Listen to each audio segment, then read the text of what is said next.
How are you guys doing? I hope you all are vaccinated and you are doing well. Nice to see you, everybody, taking the time out to come and join our live. So our today's topic is about how to handle rejections, interview rejections. So before we go ahead, do you want to add on to your comments, add on in the comment section that how have you handled rejections, if any? I'm sure we all of us do go through that journey, where we have certain level of rejections in the journey of searching for a job, and we do experience those rejections. So, do you want to comment and let us know what are your experiences? I have gone through so many rejections, and I still go through those rejections in different forms right now, in different formats right now, though. So let's get started in that case. So rejections are very, very normal, and they're very common when you are in the process of looking for a job opportunity. Okay, the research says on an average, a job seeker gets 24 rejections by the decision maker. Okay, so it is very common, and you need not get disheartened. Oh, I got rejected, I didn't get the job. It's perfectly fine, because we all go through rejection, and the way you look at rejections is what matters. So number one, whenever you get into a process, be even if you're a fresher or an experienced candidate, ask for feedback. Okay, yeah, ask for feedbacks to the recruiter or to the hiring manager, whosoever a point of contact is. Ask for the detailed feedback and understand what really went well and what didn't go well. It's always good to know, where you really did a great job and where you didn't. So asking for a feedback definitely helps. Why? It When you go for the next interview, you're then able to build a bridge, fill the gap, and then move forward. So asking feedback is extremely important. Then the second is review and reflect. What happens in this stage is, when you review and reflect, you do your own analysis. What is that you could have handled better, maybe the answers could have been little better than what you really did. Maybe in few of the questions you were not sure, or you were not prepared, high possibility, or something new questions were bounced on you. There could be numerous things you would have experienced in that interview process. So go back, reflect, do the analysis, try and understand what really happened that day. You may also take a pen and paper and write those experiences so you don't forget. So you keep revisiting them and see how better you can do the next time.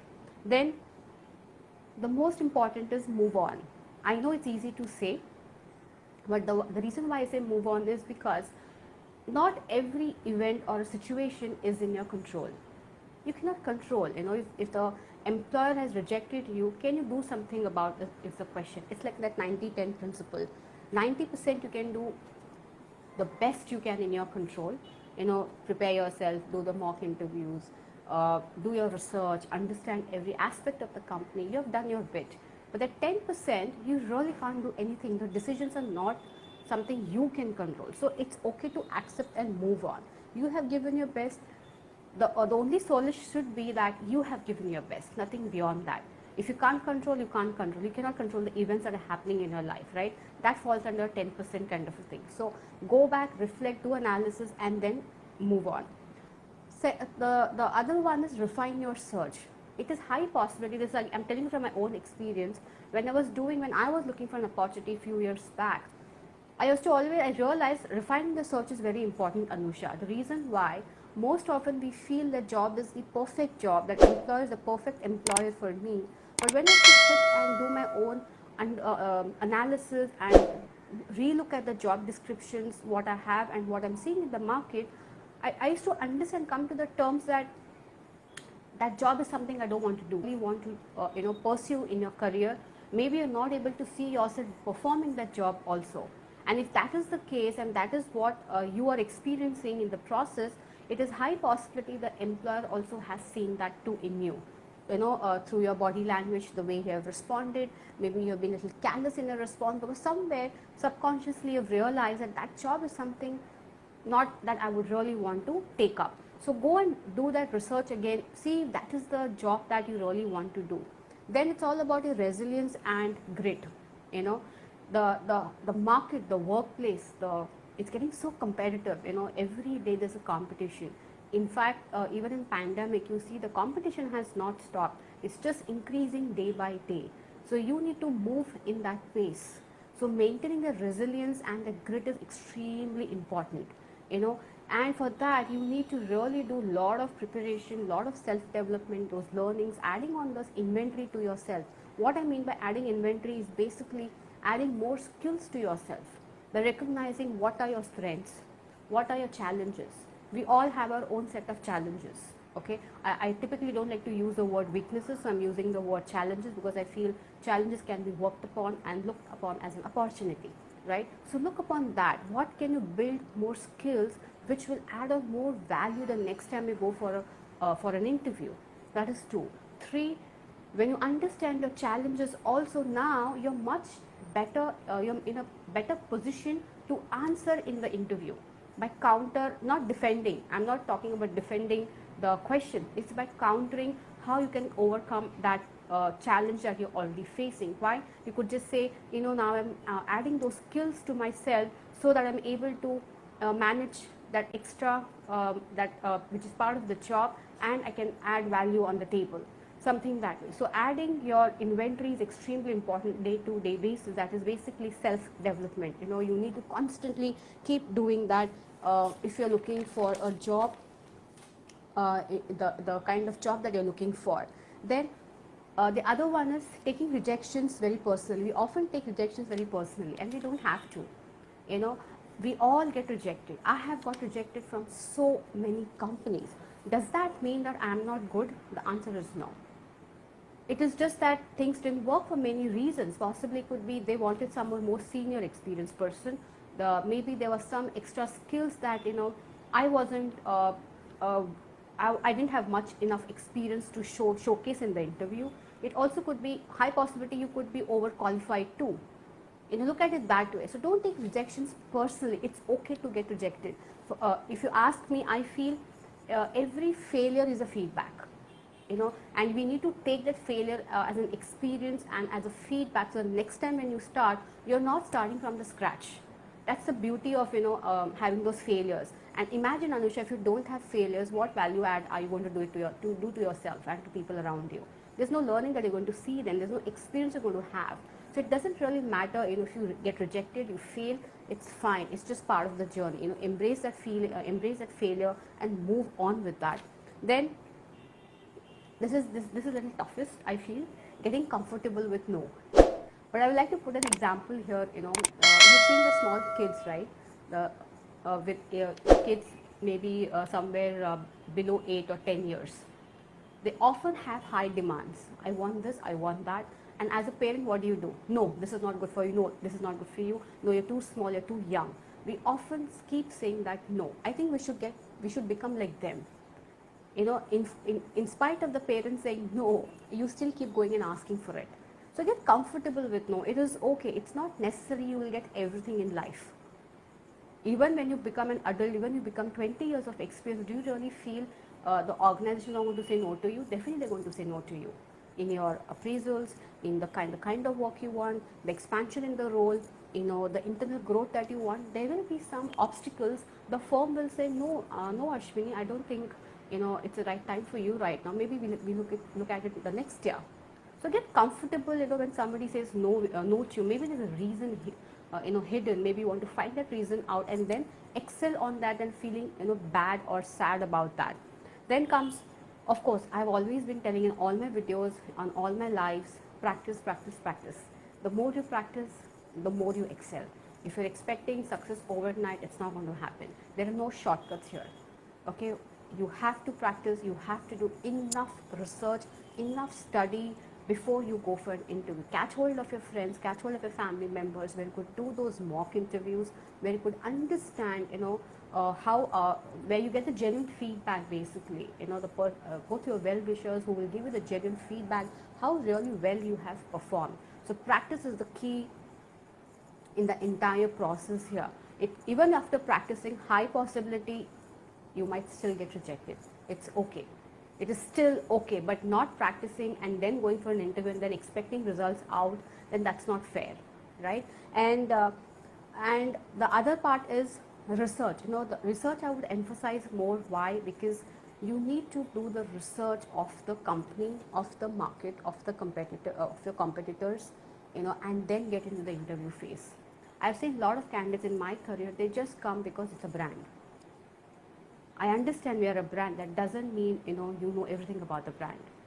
What research have you done? Some people, I've seen some candidates, they sit in front of you, and when you ask, what is it you know about the company, then they will be, no, I didn't get enough time to to go through a company website. That's such a lame answer. You're trying to build a career with us, and you didn't even get time to go through our website and understand what are products and services, what are principles, what is our culture. So it's extremely important. Go and do that research. There's so many websites you can go and figure out what are those information that you're looking for. There are different avenues and methods you can do that research.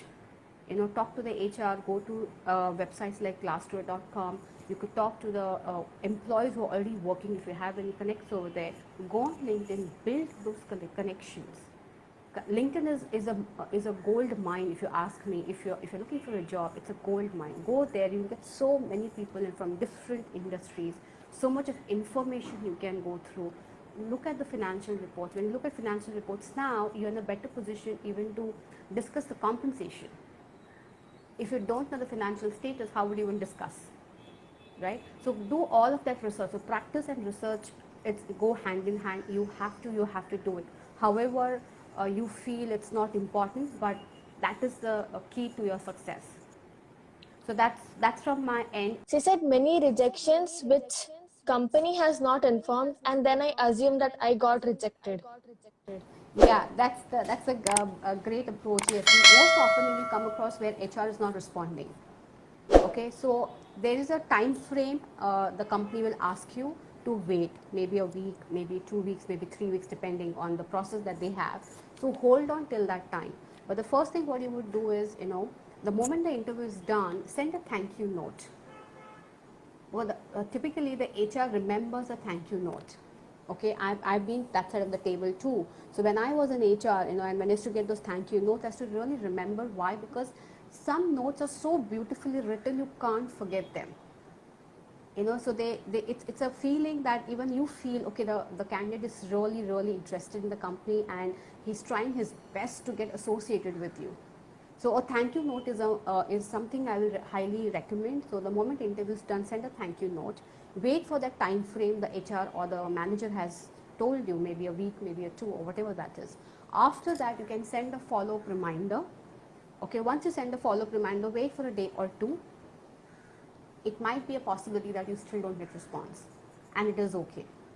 There could be various reasons. One, the HR has not got detailed feedback from the manager, or they could be still interviewing multiple candidates for the same position, or the manager is too busy to share that feedback in detail because of his daily routine that he is stuck into, or it could also be a possibility that they haven't made a decision yet. And trust me, as I have been that side of the world, we used to talk to people like more than hundreds. It was impossible to reach out to every candidate and give the feedback.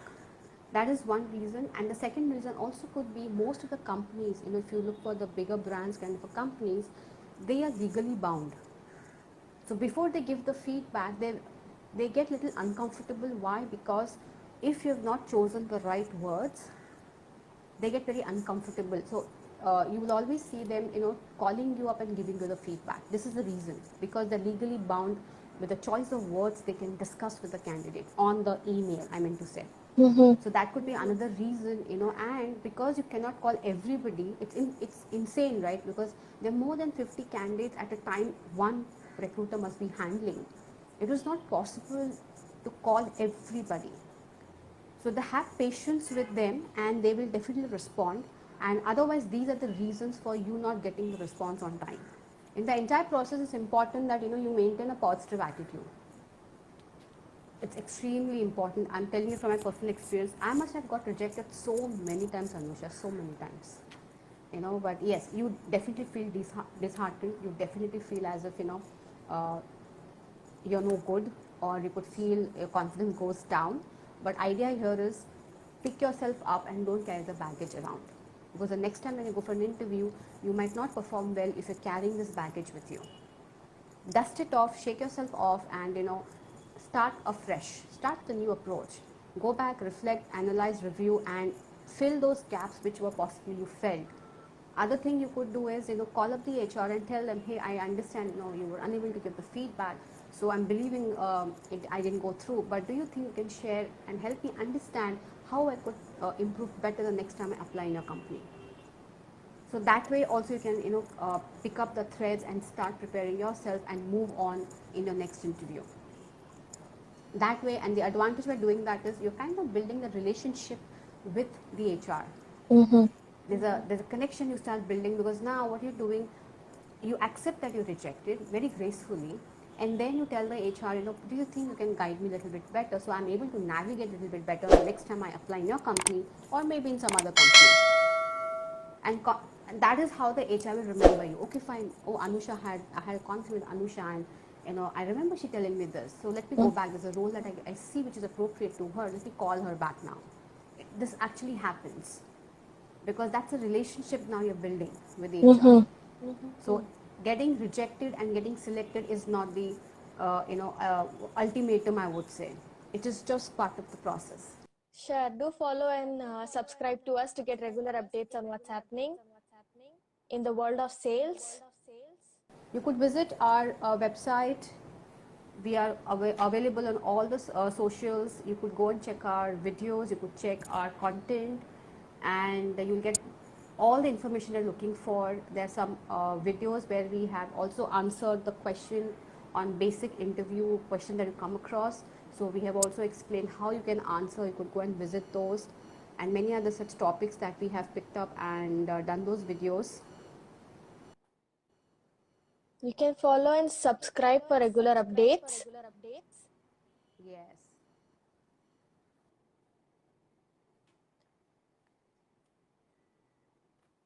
So everybody stay safe, get vaccinated. Thank